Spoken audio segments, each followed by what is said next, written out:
ठीक छ हजुर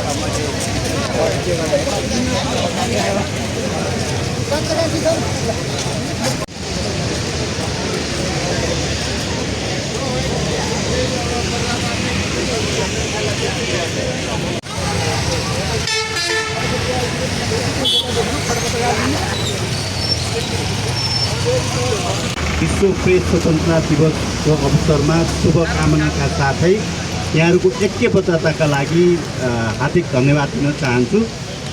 आज हामी विश्व प्रेस स्वतन्त्रता दिवस चाहिँ संसारभरि उत्सवको रूपमा मनाइँदैछ। उत्सव भन्दाखेरि हामीले राम्रा कुराहरू प्रेस स्वतन्त्रताको पक्षमा कामहरू गर्यो राज्यले, वा हामी आफू पनि खुसी छौँ श्रमजीवी पत्रकारको पक्षमा काम भएको छ भनेर भन्न पाउने दिन हो, आज भन्न पर्ने दिन हो। तर आज हामी यति धेरै आन्दोलनको स्वरूपमा हामी यहाँ भेला भएका छौँ र आन्दोलन यसकारण हो, सरकार जननिर्वाचित सरकारले हामीलाई बोल्ने लेख्ने र हाम्रो पेसागत सुरक्षा गर्नेदेखि हामीले पारिश्रमिक पाउनेसम्मको विषयहरूलाई नजरअन्दाज गरेको छ र निर्वाचित सरकारसँग हामीले जे अपेक्षा गरेका थियौँ त्यस विपरीत हाम्रा सम्पूर्ण सञ्चार माध्यमहरूलाई बन्द गर्ने कुटिल अभ्यास अन्तर्गत सरकारी मिडियालाई मात्रै विज्ञापन प्रदान गर्ने र देशका सम्पूर्ण निजी र सामुदायिक सञ्चार माध्यमहरूलाई बन्द गर्नेसम्मको हरकत गर्न खोजेको हामीलाई आशंका छ। यो चैत 18 को त्यो कालो दिनलाई हामी सम्झिँदा आज हामी उत्सवमा छैनौँ, हामी आन्दोलनमा छौँ। यो आन्दोलनमा यहाँहरू सबैको ऐक्यबद्धता छ। यो आन्दोलन हामी यति अपेक्षा गर्छौँ, यो त विश्व प्रेस स्वतन्त्रता दिवसको अवसरमा गरिएको सानो एउटा हाम्रो जमघट मात्र हो। यो जमघट अझ फराकिलो बनाउनु पर्ने, अझ देशव्यापी बनाउनु पर्ने अवस्थामा सरकारले हामीलाई नपुर्याओस् भन्ने हामी आज कामना गर्न चाहन्छौँ। र यो अवसरमा म हाम्रो नेपाल पत्रकार महासङ्घका अध्यक्ष निर्मला शर्माज्यूलाई आफ्ना भनाइ राखिदिन हार्दिक अनुरोध गर्न चाहन्छु। नेपाल पत्रकार महासङ्घले आज देशैभरि नै ऐक्यबद्धता र्याली आज मिडियामाथि भएका विभिन्न प्रकार दमनको विरोधमा आज विश्व प्रेस स्वतन्त्रता दिवस पनि आज परेको छ र हामी पत्रकार महासङ्घ विगत 15 दिनदेखि नै आन्दोलनमा छौँ र आन्दोलनको एउटा स्वरूपसहित आज यो कार्यक्रममा पनि हामी ऐक्यबद्धता र्याली मनाएर आज सबै नागरिक समाजहरूको मिडियामाथि पछिल्लो समय भइरहेको दमन, सरकारी दमन अथवा कहिलेकाहीँ सङ्गठित असङ्गठित दमन पनि मिडियामाथि भइराखेको छ। म सबै व्यक्तित्वहरूलाई स्वागत गर्न चाहन्छु। आज हाम्रो कार्यक्रममा मानव अधिकार आयोगका माननीय सदस्यज्यू यहाँ हुनुहुन्छ मनोज दवाडीज्यू, त्यस्तै गरी पापडको तर्फबाट बार एसोसिएसनका अध्यक्ष विजय मिश्रज्यू हुनुहुन्छ, त्यस्तै गरी विभिन्न मिडियासँग सम्बन्धित प्रेस सङ्गठनका प्रमुख हुनुहुन्छ, प्रतिनिधिज्यूहरू हुनुहुन्छ, नागरिक समाजका अगुवाजी हुनुहुन्छ, बार एसोसिएसनका महासचिव लगायतका सबै मानव अधिकार र स्वतन्त्रताको पक्षमा आफूलाई समर्पित गर्ने व्यक्तित्वहरूलाई म नेपाल पत्रकार महासङ्घको तर्फबाट हार्दिक शुभकामना दिन चाहन्छु, यहाँलाई स्वागत पनि गर्न चाहन्छु। नेपाल पत्रकार महासङ्घले यो पछिल्लो वर्ष हामीले मिडिया मोनिटरिङ गर्दा अहिले प्रेस स्वतन्त्रताका घटना एकदमै बढेको देखाएको छ। गत वर्ष 73वटा प्रेस स्वतन्त्रता हननका घटना भएका थिए भने यो वर्ष 131वटा घटनाहरू हामीले अनुगमन गरेका, त्योभन्दा पनि बढी हामीसम्म आइ नपुगेका घटनाहरू पनि छन्, जहाँ चाहिँ पत्रकारले समाचार लेखेकै कारण, पत्रकारले बोलेकै कारण मिडियामाथि अहिले पनि राज्य र गैर राज्यबाट दमन भइराखेको छ, मिडियामाथि चाहिँ आक्रमण भइराखेको छ, लेख्ने अधिकार कुण्ठित गर्ने प्रयास भइराखेको छ। पछिल्लो समय यो 2/3 सरकार आइसकेपछि भर्खरै 100 दिन पुगेको छ। पत्रकार महासंघ हेर र पर्खको अवस्थामा थियो। हामीले पनि सरकारले काम गर्न दिनुपर्छ भनेर हामीले एक महिनासम्म पनि हेर र पर्खको अवस्थामा हेरिरहँदा अहिले राज्यका पछिल्लो गतिविधि हेर्दा चाहिँ पत्रकार महासंघ सशङ्कित भएको छ। मिडियामाथि राज्यले सुरुवाती क्रममा नै हस्तक्षेप गरेको छ भन्ने पहिलो उदाहरण अहिले सरकारी विज्ञापन, सरकारी सञ्चार माध्यमलाई मात्र सूचना पनि विज्ञापन पनि प्रसारण र प्रकाशन गर्न दिने भन्ने जुन परिपत्र जारी गर्यो, त्यसले अहिले यो सरकारको लोकतन्त्रप्रति विश्वास गर्ने, लोकतन्त्र ल्याउनका लागि ठुलो भूमिका निर्वाह गर्ने मिडियाको मुख बन्द गर्ने काम चाहिँ यो सरकारले गरेको छ। त्यस्तै गरी धेरै पत्रकारहरूको रोजीरोटी खोसिने काम पनि भएको छ। त्यसै गरी मिडियामाथि आर्थिक नाकाबन्दी लगाएको छ। आज हामी हेऱ्यौँ भने धेरै पत्रकारहरूले अहिले पनि तलब नपाएकै कारणले यो पेसामा सङ्घर्ष गरिराख्नुपर्छ। पत्रकार महासंघ अहिले पनि विभिन्न सञ्चार माध्यममा आन्दोलनमा गरिराखेको छ। धेरै पत्रकारले न्यूनतम पारिश्रमिक नपाएकै कारणले उहाँहरूले जबमा चाहिँ बाट हात धुनु परेको छ। पत्रकार महासंघ पत्रकारको भौतिक सुरक्षा र पेसागत सुरक्षामा आन्दोलित छ। र आज हाम्रो यो विश्व प्रेस स्वतन्त्रता दिवस विश्वभरि नै नेपाल अन्तर्राष्ट्रिय पत्रकार महासंघ, युनेस्को लगायतले यो विषयमा चाहिँ आज नेपाल सरकारले गरेको आर्थिक नाकाबन्दी, त्यस्तै गरी सरकारी विज्ञापन र सरकारी सूचना सरकारी सञ्चार माध्यमलाई मात्रै दिने गरेको यो असंवैधानिक कदमको उहाँहरू सबैले आजको कार्यक्रममा उठाउँदै हुनुहुन्छ, एकैबद्धता जनाइराख्नु भएको छ। पत्रकारको तर्फबाट पत्रकार महासंघको अध्यक्षज्यूले बोलिसकेपछि हामी यसको लागि अब हामी हाम्रो आन्दोलनको लागि हामी जहिले पनि कानुनी केही समस्या भयो भने सिधै नेपाल बारलाई गुहार्छौँ। त्यसै गरी हामी पेसागत सङ्गठनहरूलाई गुहार्छौँ। यस हिसाबले हाम्रो आन्दोलनमा र भविष्यमा पनि यो एकता कायम राख्दै थप अगाडि बढ्ने प्रेरणासहित हामीलाई चाहिँ नेपाल बारका अध्यक्षज्यू जो पापडको प्रतिनिधित्व गरेर आउनुभएको छ, पापडमा इन्जिनियरिङ, डक्टर्स, वकिल सबैको सहभागी, शिक्षकदेखि प्राध्यापकदेखि सबैको साझा संस्था पापड, त्यसको प्रतिनिधित्व गर्दै नेपाल बारका अध्यक्ष विजय मिश्रज्यूले हामीलाई वरिष्ठ अधिवक्ता पनि हुनुहुन्छ। उहाँले किनभने हामी अहिले अदालत हाम्रो संरक्षक हुनुपर्ने प्रेस स्वतन्त्रताको त्यो पनि हामीलाई त्यति धेरै अनुभूति हुन नसकेको बेलामा बारले यो कुरालाई पनि मनन गर्दै हामीलाई महत्त्वपूर्ण सन्देश प्रदान गर्नुहुनेछ। प्राध्यापक विजय मिश्र, नेपाल बारका अध्यक्षले। पत्रकारको स्वतन्त्रता त्यसै आएको होइन, धेरैको बलिदानी प्राण उत्सर्गको कारणले हामीले विश्वभरि प्रेस स्वतन्त्रता प्राप्त गरेका हौँ। प्रेस स्वतन्त्रता संसारभरि अझै जोखिममा छ। यो एउटा निरन्तरको यात्रा हो। संविधानमा लेखेर वा कानुनमा लेखेर स्वतन्त्रता सधैँ संरक्षित हुने होइन। यसलाई मलजल यसमा देखिएको आक्रमणहरू सबैलाई परास्त गर्दै चुस्त र दुरुस्त राख्नुपर्ने कर्तव्य हाम्रो पुस्ताको हो। हिजो हाम्रा अघिल्ला पुस्ताले जे जस्तो योगदान गरेको छ त्यसमा थप गर्दै आगामी पुस्ताको लागि सबल प्रेस स्वतन्त्रता प्रदान गर्ने, ग्यारेन्टी गर्ने काम हाम्रो हो। त्यसको लागि नेपाल पत्रकार महासंघले उठाइआएको सबै माग र एजेन्डाप्रति हाम्रो प्रतिबद्धता छ। अहिले लोकतन्त्रमा 2/3 नजिकको सरकार छ। 2/3 नजिकको सरकारले संसदसँग आत्मविश्वास, आफ्नै बहुमत रहेको संसदसँग आत्मविश्वास प्राप्त गर्न सकेको देखिँदैन। त्यसैले अस्थायी रूपमा अपनाइने अध्यादेशको शरणमा सरकार पुगेको छ। अध्यादेश संस्कृतिको विरोध गरेर आएको सरकार अध्यादेशकै शरणमा पर्नु नेपाली जनताको दुर्भाग्यपूर्ण अवस्था हो। त्यसैले संसदमा हरेक कानुन विधेयकको रूपमा प्रस्तुत गरियो। त्यो विधेयकको रूपमा प्रस्तुत गरिएको कानुन सबैले स्वामित्व ग्रहण गर्न सक्ने गरेर पर्याप्त रूपमा छलफलमा ल्याइयोस् अनि बल्ल कानुन बनाइयोस् भन्ने हाम्रो माग रहेको छ। यो माग पुरा गर्नको लागि सरकार समक्ष अनुरोध गर्दछु। अनि योग्यता प्रणालीबाट आएका पदाधिकारीहरूलाई अध्यादेशको नाममा पदमुक्त गर्ने, पदमुक्त गरेपछि त्यसलाई ठुलो उपलब्धिको रूपमा चर्चा गर्ने भन्ने कुरा पनि ठिक होइन। कानुन बमोजिम परीक्षा प्रणाली पद्धति पार गरेर आएको पदाधिकारीलाई रातारात अध्यादेशको नाममा अवकाश दिएर अनि हामीले ठुलो उपलब्धि गऱ्यौँ भन्ने कुरा पनि बिल्कुलै ठिक होइन। नेपाली जनता दलप्रति बहुदलप्रति असन्तुष्ट होइन, खालि कार्यपद्धतितर्फ आक्रोश देखिएको मात्रै हो भन्ने कुरा सबैले मनन गर्नुपर्ने अवस्था छ। आक्रोशप्रति यो स्थायी आक्रोश हो।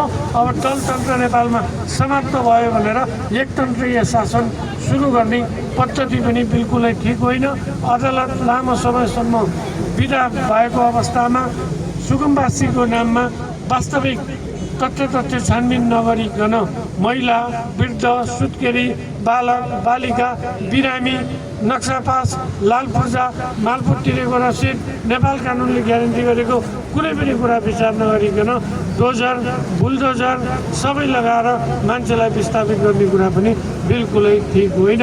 आवासको हक संविधानले प्रदान गरेको छ। सरकारले घाँस कपासको व्यवस्था गर्नुपर्ने प्रबन्ध गरेको छ। यस्तोमा मानिसले दुःख गरेर कमाएको बनाएको जग्गालाई सार्वजनिक जग्गाको नाममा नेपाली जनताको आस्थाका केन्द्रहरू समेत भत्काउने काम बिल्कुलै ठिक छैन। यो भर्सनायोग्य छ। त्यसैले गर्दा अबको दिन एकदम चुनौतीपूर्ण छ। चुनौतीपूर्ण यी दिनहरूमा सम्पूर्ण कानुन व्यवसायी, पत्रकार, प्राध्यापक, चिकित्सक, इन्जिनियर सबै सजग भएर मानवाधिकार कर्मीहरू चाहिँ हामीले प्रतिपक्षी कमजोर भएको अवस्थामा नागरिक स्तरबाट सशक्त हातेमालो गर्दै मुलुकको प्रणाली जोगाउनु पर्ने अवस्था छ। यो जनम्यान्डेट भनेको बढीमा 5 वर्षको लागि हो। यसलाई स्थायी म्यान्डेटको रूपमा सम्झेर अघि बढ्नुपर्ने स्थिति अवस्था पनि होइन। नेपालको पत्रकार, छापाखाना र प्रकाशन कहिले पनि बन्द गरिने छैन भन्ने संवैधानिक प्रबन्ध छ। यो प्रबन्धलाई विज्ञापनको माध्यमबाट वा पत्रकारलाई बेसिक सुविधा नदिइकन अप्रत्यक्ष रूपमा प्रेसलाई बन्द गर्ने क्रियाप्रति नेपाल बार सजग रहेको छ। यस विषयमा जानकारी लिएर आवश्यक कानुनी सल्लाह, कानुनी उपचार र सहयोग बार एसोसिएसनले सधैँ प्रदान गरेको छ। बार र प्रेस एकदमै मिलेर जानुपर्ने अवस्था आएको छ। प्रेस स्वतन्त्रता हनन भयो भने समाजमा अराजकता जन्मिन्छ। अधिनायकवादको प्रारम्भ प्रेस स्वतन्त्रता, वाक स्वतन्त्रतामा प्रहार गरेर हुन्छ। हामीसँग अहिले करिब 66वटा सञ्चार माध्यमहरू सञ्चालनमा रहेछन्। त्यो मध्ये 2टा सञ्चार गृहलाई मात्रै सरकारी विज्ञापन पनि नहुँदैन। त्यो सूचना हो। हरेक जनताले सरकारका सूचनाहरू थाहा पाउनुपर्छ। त्यसमा नाकाबन्दी लगाउने जुन सरकारी कदम छ त्यो कति ठिक हो त्यसको पनि हामीले मूल्याङ्कन गर्नुपर्ने स्थिति छ। विगतमा सिंहदरबार घोषणा गरेर जलाइएको थियो। अहिले हाम्रा सञ्चार माध्यमहरूलाई घोषणा नगरिकन अघोषित रूपमा चलाउने अभ्यास गर्न थालिएको हामीलाई अनुभूति भएको छ। यो जघन्य खेदजन्य र निन्दनीय कदम हो। सरकार जति चाँडो सच्चिन्छ त्यति हामीलाई सजिलो हुन्छ। यो क्रममा हामी सधैँ हामीलाई प्रेस स्वतन्त्रता सङ्कटमा पर्दा हामीले एकदमै हेर्ने आशा गर्ने एउटा राष्ट्रिय मानवाधिकार आयोग पनि एउटा हाम्रो भरपर्दो संस्था हो। त्यसले हामीलाई सधैँ भर्खर गर्दै आएको छ। अहिले पनि हामीले यो जुन प्रकरण छ त्यो सम्बन्धमा राष्ट्रिय मानवाधिकार आयोगलाई भेटेर हाम्रो बारेमा यहाँहरूले भरपर्दो कदम चालिदिनुहोस्, सरकारलाई एक खालको निर्देशित गरेर सच्याउने काममा यहाँहरूको सहयोग होस् भनेर हामीले अपिल पनि गरेका छौँ। भेटेर लेखेर नै उहाँहरूसँग यो कुरा पनि भएको छ। हामीले अन्तर्राष्ट्रिय समुदायसँग पनि हाम्रो प्रेस स्वतन्त्रताको अवस्था 61-62 सालको अवस्थामा पुग्छौँ कि भन्ने डरलाग्दो अवस्था भएपछि हामीले उहाँहरूलाई पनि भनेका छौँ सम्भवतः नेपाल अहिले संयुक्त राष्ट्र सङ्घको ले नेपालको प्रेस स्वतन्त्रतालाई नजिकबाट हेरिरहेको हामीले ठानेका छौँ। यो उहाँहरूले गर्नुहुन्छ भन्ने हाम्रो विश्वास पनि छ। हामीले सामान्यतः नेपाल पत्रकार महासङ्घले हरेक वर्ष वार्षिक प्रतिवेदन चाहिँ यो मे 3 मा सार्वजनिक गर्ने गरेको छ। त्यो क्रममा हामी पत्रकार महासङ्घको हलमा नै राष्ट्रिय मानवाधिकार आयोगका अध्यक्षज्यूलाई बोलाएर नै यो सार्वजनिक गर्ने गरेका थियौँ। तर आज हामी एउटा उहाँको स्वास्थ्यको कारण, अर्को हामी आन्दोलनको कारण यस्ता प्रतिवेदनहरू पनि सडकमै सार्वजनिक गर्नुपर्ने अवस्थामा सरकारले हामीलाई पुर्याएको छ। यो प्रतिवेदन सार्वजनिक गरिदिनु हुन म राष्ट्रिय मानवाधिकार आयोगका मान्य सदस्य मनोज दवाडीज्यूलाई अनुरोध गर्दछु र त्यसपछि उहाँले हामीलाई राष्ट्रिय मानवाधिकार आयोग नेपालको प्रेसको पक्षमा छ, स्वतन्त्रताको पक्षमा छ, हामी सरकारलाई घुँडा टेकाएर तपाईँहरूको अधिकार रक्षा गर्छौँ भन्ने आश्वस्त पनि पार्नुहुनेछ। यो सबभन्दा पहिला यो प्रतिवेदन सार्वजनिक गरिदिनु हुन म मान्य मनोज दवाडीज्यूलाई अनुरोध गर्दछु।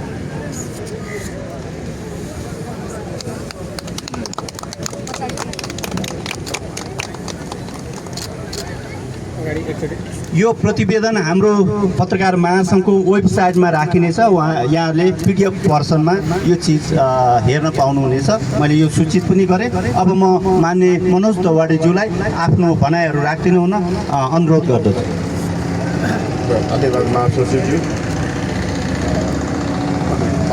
मानव अधिकारकै कुरा गर्दै मानव अधिकारको सबभन्दा ठुलो औजार भनेको अभिव्यक्तिको स्वतन्त्रता। नेपालको संविधान हेर्नेदेखि पनि हामीले प्रेस स्वतन्त्रतालाई ध्यान दिएका छौँ। मानव अधिकारलाई भनेको छौँ लोकतन्त्र भनेको छ। मानव अधिकार झिकिदिने हो भने लोकतन्त्र बाँकी नै रहँदैन।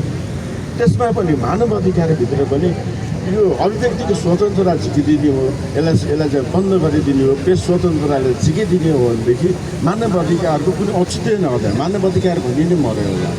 हामी राष्ट्रिय मानव अधिकार आयोगले मानव अधिकार सुनिश्चित गर्नको लागि हामीले पटक हामीले चाहिँ पत्रकारसँग, नेपाल बार एसोसिएसनसँग र विभिन्न सङ्घ संस्थाहरूसँग मिलेर मानव अधिकारको रक्षार्थ धेरै कामहरू गरिरहेका छौँ।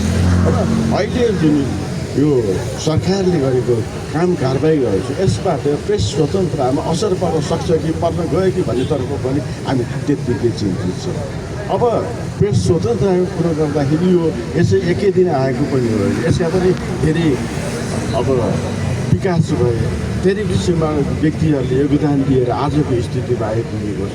आजको स्थिति आइपुग्दा पनि यो डिजिटल विकासले गर्दाखेरि यसलाई अब रिडिफाइन गर्नुपर्ने स्थिति पनि अग्रगत देखिएको छ। अब पत्रकारिता भनेको आजको भन्दा 50 वर्ष अगाडि जस्तो पत्रकारिता अहिले रह्यो। अहिले पत्रकारिता भनेको प्रत्येक व्यक्तिको हातमा एउटा स्मार्टफोन भएको कारणले गर्दाखेरि र सामाजिक सञ्जाल भएको कारणले गर्दाखेरि यसमा डिजिटल रूपमा पनि हामीले हाम्रो अभिव्यक्तिहरू राख्न सक्छौँ, सरकारसँग हाम्रो कुरोहरू राख्न सक्छौँ। यसले गर्दा रिडिफाइन गर्नुपर्ने स्थिति छ। प्रविधि र विज्ञान यस्तो द्रुत विकास भइरहेको छ कि आज भएको कुरो भोलि परिवर्तन भइसक्छ। तर विडम्बना हाम्रो चाहिँ यो डिजिटल पत्रकारितालाई कन्ट्रोल गर्नको लागि हामीसँग अहिलेसम्म कुनै कारण नै छैन। हामीसँग भएको एउटा विद्युतीय कारोबार ऐन छ, त्यो पनि 63 सालको कारोबार ऐनलाई लिएर हामीले अहिले चलाइरहेका छौँ। हाम्रो पत्रकार साथीहरूले लेखेको बोलेको कुरालाई त्यो विद्युतीय कारोबार ऐन त्यो पुरानो कानुन 19-20 वर्ष पुरानो कानुन ल्याएर त्यो पनि सेलेक्टिभ गरेका कुनै बेला आफ्नो मन परेको पत्रकारले गर्यो भने कारबाही नगरिदिनु, मन नपरेको बेला के गर्ने त्यो एउटा पार्टिसिपेसन एउटा भनौँ त्यो चाहिँ यो जुन विभेदको चाहिँ यो देखिरहेको छ। भाद्र 23 र 24 गतेको घटनाको विषयमा राष्ट्रिय मानव अधिकार आयोगले केही अध्ययनहरू गरेको छ। त्यो अध्ययन गरेर एउटा समितिले हामीले रिपोर्ट दिइसकेको छ।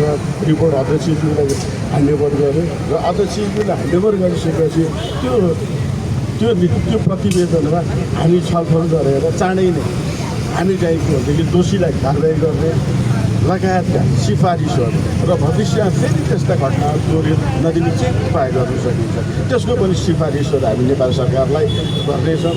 र त्यो सिफारिस हाम्रो राष्ट्रिय मानव अधिकार आयोगका धेरै सिफारिसहरू नेपाल सरकारले अहिलेसम्म पालना गरेको छैन, कार्यान्वयन गरेको छ। त्यसलाई कार्यान्वयन गर्नको लागि फेरि हामीलाई बार एसोसिएसनको साथ चाहिन्छ, फेरि हामीलाई पत्रकारको साथ चाहिन्छ, फेरि हामीलाई मानव अधिकार रक्षकहरूको साथ चाहिन्छ। त्यो सबैको चाहिँ हामीले साथ लिएर यो देशलाई एउटा मानवाधिकार मैत्री देश बनाउन तपाईँको सबैको सहयोग होस् भन्दै त्यो आजको प्रेस स्वतन्त्रता दिवसमा यस्तो सन्देश आओस् भन्ने सन्देश दिँदै म यहाँबाट बिदा हुन चाहन्छु। मलाई यो समय म धन्यवाद धन्यवाद। राष्ट्रिय मानवाधिकार आयोगका मान्य सदस्यज्यू, यहाँले राष्ट्रिय मानवाधिकार आयोगले हाम्रो प्रेस तथा अभिव्यक्ति स्वतन्त्रताको सुरक्षाका लागि आफ्नो बलबुताले भ्याएसम्म सबै खालको प्रयासहरू गर्छ भनेर आश्वस्त बनाउनु भएको छ। त्यसका लागि म हार्दिक आभार व्यक्त गर्न चाहन्छु। हाम्रो आन्दोलन जारी छ, हामी आन्दोलनमा छौँ, यो साथीहरूलाई जानकारी रहोस्। र यो सँगै हामी अब यो कार्यक्रमलाई यहीँ अन्त्य गर्न चाहन्छौँ। नेपाल पत्रकार महासङ्घका अध्यक्ष निर्मला शर्मा सहित केन्द्रीय समितिको तर्फबाट यहाँहरू सबैलाई धन्यवाद र आभार व्यक्त गर्न चाहन्छौँ। फेरि पनि धन्यवाद।